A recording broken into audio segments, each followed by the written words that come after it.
SSR 47-48 ప్రకారం 129 కోట్లు. ఈరోజు 55,000 కోట్లు. అంటే ఆ రోజు ఈ ప్రాజెక్ట్ అయిపోయింటే రాష్ట్రం ఎంత సువిష్టమయ్యేదో, ఎంత అభివృద్ధి అయ్యేదో ఒక ఉదాహరణ మాత్రం. అది అయిన తర్వాత దిశ చాలా సమస్యలు వచ్చాయి, కానీ అందరూ మర్చిపోయాం. స్వాతంత్రం వచ్చింది, రాష్ట్రం వచ్చింది, మళ్ళా రాష్ట్రం కలిసింది, రాష్ట్రం విడిపోయింది. ఎన్ని జరిగినా కూడా అప్పట్లో ఎవరూ పట్టించుకోకుండా 15/5/1981లో మాత్రం అంజయ్య గారు ఫౌండేషన్ వేశారు.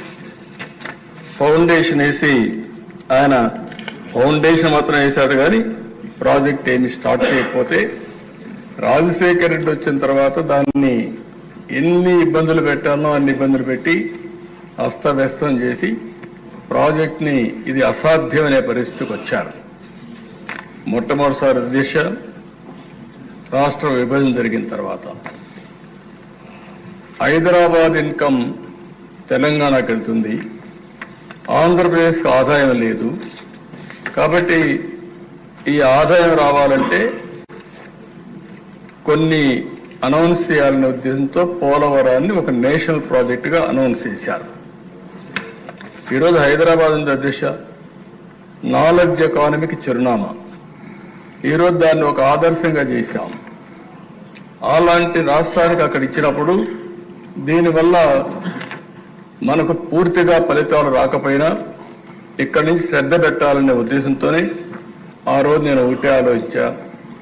1 అమరావతి, 2 పోలవరం.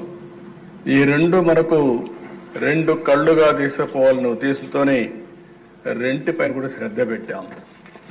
3వది ఆంధ్రప్రదేశ్కు ఉండే పెద్ద అవకాశం సీ కోస్ట్.